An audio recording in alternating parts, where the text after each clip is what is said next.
Hello students, Kumar study circle में आप सबका स्वागत है।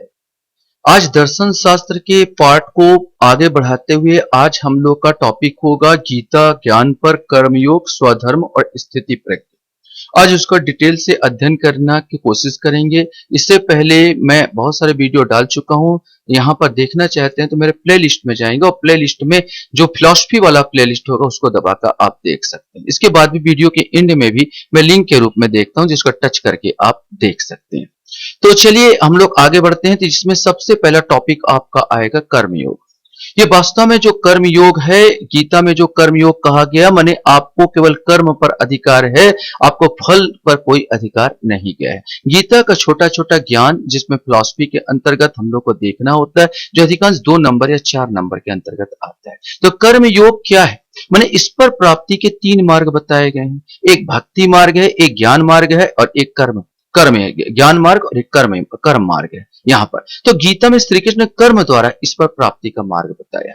तो यहाँ पर बोला भक्ति मार्ग, ज्ञान मार्ग और कर्म मार्ग। तो गीता में श्री कृष्ण ने कर्म द्वारा इस पर प्राप्ति का जो मार्ग बताया इसे ही कर्मयोग कहते हैं। गीता के अनुसार ईश्वर स्वयं कर्मठ है तथा अचेतन वस्तु में भी निरंतर कर्म करते हैं, अतः मनुष्य को भी निरंतर कर्म करना चाहिए। माने कहते हैं जो स्वयं ईश्वर भी कर्म कर रहा है, ईश्वर भी ऐसा नहीं है कि अकर्मण है, अकर्मण ईश्वर भी नहीं है। यहाँ पर ईश्वर भी कर्म कर रहा है, अचेतन वस्तु में भी निरंतर कर्म हो रहा है। आपने देखा होगा नदी अपना काम कर रही, निरंतर बह रही है, पहाड़े अपने निरंतर खड़ी हवा को रोकने का काम कर रही, हवा भी निरंतर गतिमान है, सूर्य पृथ्वी चंद्र सब गतिमान है, सब अचेतन वस्तु भी कर्म कर रहे हैं और कर्म निरंतर हो रहा है यहाँ पर। अतः मनुष्य को भी निरंतर क्या करना चाहिए? कर्म करते रहना चाहिए।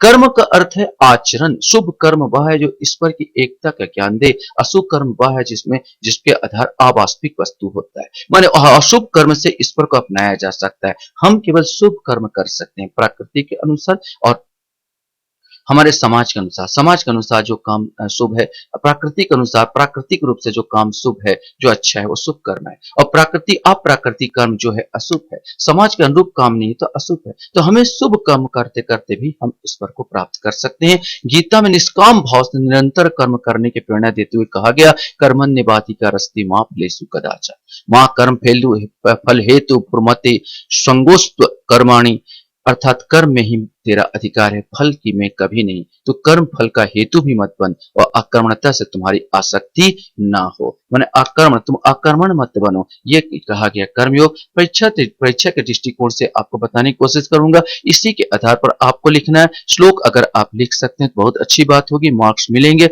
बाकी 2 नंबर और 4 नंबर पर ही ये क्वेश्चंस आएंगे। इसके बाद आता निष्काम कर्म, वही चीज को लिखना है। निष्काम कर्म ने तुम्हें फल में आसक्ति नहीं होनी चाहिए। श्लोक का अर्थ ही कर्मण्येवाधिकारस्ते मा फलेषु कदाचन, तुम्हें केवल कर्म करने का अधिकार है, फल का कोई अधिकार नहीं है। मां कर्म फल हेतु भुर्मते स्वंगस्व कर्माणि, अर्थात कर्म में ही तेरा अधिकार है, फल में कभी नहीं। तो कर्म फल का हेतु भी मत बन और अकर्मता तेरी आसक्ति भी ना हो। यही चीज है निष्काम कर्म। निष्काम रूप से काम करते रहना बिना फल की आशा किए बिना। गीता में कर्मयोग की प्रेरणा देते हुए श्री कृष्ण ने निरंतर कर्म करने का निर्देश दिया, परंतु यह कर्म फल से आसक्ति के बिना संपादित करना चाहिए। पहले ही हम कर्म करते हुए लाभ और हानि की बात ना करें कि मेरे को लाभ होगा या हानि होगा। हम भी अक्सर जो कर्म करते हैं और लाभ हानि के देखते हैं, क्योंकि हम लोग सामाजिक प्राणी हैं। हम भी जो भी कर्म करते हैं उसमें लाभ होगा या हानि होगा, ये पहले ही आकलन कर लेते हैं, तब उस कर्म को करते हैं। और गीता में कहा गया तुम केवल कर्म करो।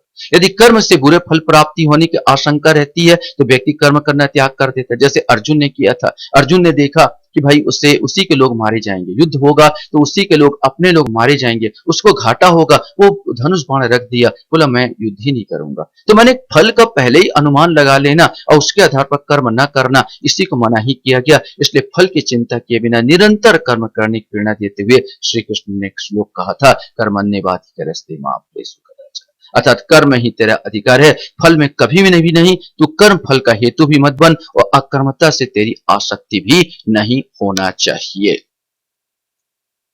अब आता है स्वधर्म। सिंपल सी बात है, स्वधर्म का अर्थात है जैसे हमारे सृष्टि में 4 वर्ण होते हैं, ब्राह्मण, क्षत्रिय, वैश्य और शूद्र, और प्रत्येक वर्ण का अपना अपना कार्य है। तो प्रत्येक वर्ण को अपने कार्य के अनुसार, माने स्वधर्म के अनुसार प्रत्येक कार्य व्यक्ति को अपने वर्ण के अनुसार कर्म करना चाहिए, यही स्वधर्म है। सेंस अगर सार की बात करूं, ये छोटा सा सार ही इसमें कहा गया है। फिर भी डिटेल से समझाने के लिए मैं आपको बता दूं, गीता में श्री कृष्ण ने कहा है कि चतुर्वर्णे मया सृष्टम गुण कर्म विभागशः, अर्थात गुण और कर्म के आधार पर मेरे द्वारा 4 वर्ण बनाए गए हैं। जैसे जैसे व्यक्ति का गुण होगा उसी के अनुसार कर्म होगा। ये 4 वर्ण हैं, ब्राह्मण, क्षत्रिय, वैश्य और शूद्र। ये 4 वर्ण इन्होंने बताए। गीता में कहा गया है कि पृथ्वी में कोई भी प्राणी नहीं है जो प्रकृति से उत्पन्न हुए 3 गुणों से रहित हो। ये 3 गुण है, सत्व गुण, रजोगुण और तमोगुण। सत्व गुण अधिक है तो ब्राह्मण। सत्व गुण के लक्षण क्या होते हैं? तो सत्व गुण जिसमें दया हो, प्रेम हो, सत्य हो, दया, प्रेम, सत्य, ये सब के जो गुणों के विद्यमान होते हैं वो सत्व गुण होते हैं। जिसमें राग हो, द्वेष हो, वो रजोगुण होते हैं। जिसमें जो होता है लोभ, माया, कपट, ये हो तमोगुण प्रधान व्यक्ति होता है। मैंने 3 गुण, सत्व गुण, रजोगुण और तमोगुण, और इसी से मिलकर 4 वर्ण बने। तो जिसमें सत्व गुण अधिक है वे ब्राह्मण होते हैं। जिसमें सत्व मिश्रित रजोगुण का अधिक है, मैंने सत्व मिश्रित रजोगुण, ध्यान दो यहां पर रजगुण यहां प्रधान, सत्व मिश्रित रजोगुण का अधिक वे क्षत्रिय कहलाते हैं। जिनमें तमो मिश्रित रजोगुण, अब यहां से तमो मिश्रित रजोगुण मतलब तमो मिश्रित हो गया और लेकिन रजगुण की यहां पर प्रधानता है, तो मैं उसको कह दिया वैश्य। जिसमें तमो मिश्रित रजोगुण की प्रबलता हो वह वैश्य। और जिसमें तमो मिश्रित रजोगुण तो हो लेकिन इसमें रजोगुण हो लेकिन किसकी प्रधानता हो? इसमें तमोगुण की प्रधानता हो। ठीक है, यहां पर तो जिसमें रजो मिश्रित तम प्रधान हो वह शूद्र है। इस प्रकार गुणों के आधार पर 4 वर्ण निर्मित होते हैं और चारों वर्णों का कर्म प्रत्येक वर्ण के स्वभाव जन्म गुणों के अनुसार पृथक पृथक विभाजित किया गया है। गीता के अनुसार जिस वर्ण का जो स्वाभाविक कर्म है वही उसका स्वधर्म है। स्वधर्म के पालन से मनुष्य परम सिद्धि को प्राप्त होता है। स्वधर्म का अनुष्ठान ही मनुष्य के लिए कल्याणप्रद है। इसलिए गीता में कहा गया है कि स्वधर्मानुसार प्राप्त होने वाले कर्म को कर्तव्य समझकर करते रहना चाहिए। स्वधर्म का त्याग करना तथा पर धर्म का अनुष्ठान करना किसी भी दृष्टि से उचित नहीं है।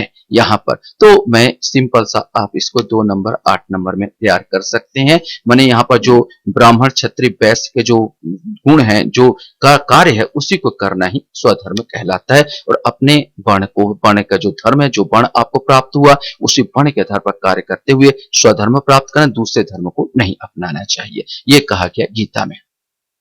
अब आता है स्थित प्रज्ञ। स्थित प्रज्ञ क्या है, इस पर हो गया। तो जो व्यक्ति ना तो उसको सुख में सुखी हो न दुख में दुखी हो, यहाँ पर न सुख में सुखी न दुख में दुखी, यहाँ पर वो ऐसा व्यक्ति जो पूरा अपने मन को कंट्रोल कर लिया हो, वो स्थिति प्रज्ञ है। सिंपल सी अगर बात करूं यहाँ पर गौतम बुद्ध का, इसीलिए मैंने यहाँ पर इमेज लगा दिया।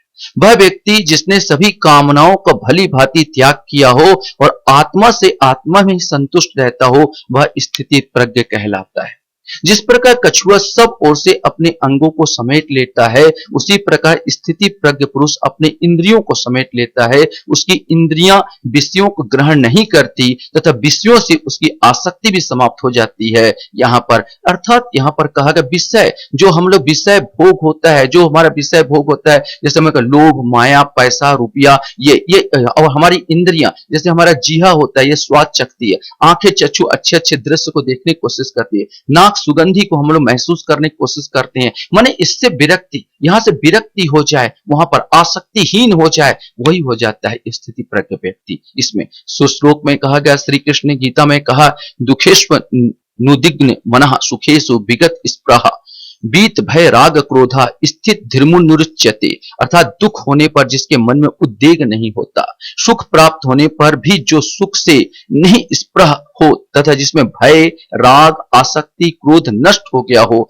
ऐसा मुनि स्थिर बुद्धि अर्थात स्थित प्रज्ञ कहा जाता है। स्थित प्रज्ञ पुरुष अंततः ब्रह्म के समान आनंद को प्राप्त होता है। माने सिंपल सा, अगर आप शॉर्टकट में बोलना चाहते हैं, जिसमें दुख, माया, क्रोध, लोभ आदि सब नष्ट हो गए हो, जिसने अपने इंद्रियों को कंट्रोल कर लिया हो, इंद्रियों को आत्मसात कर लिया हो, उसके आगे इंद्रियों पर वो इंद्रियों का ऐसा नहीं कि इंद्रियों के बस में हो वहां पर चीजों में, तो ऐसा व्यक्ति स्थित प्रज्ञ होता है। यहाँ पर मैं चित्र दिया था गौतम बुद्ध का, इसीलिए चित्र दिया था।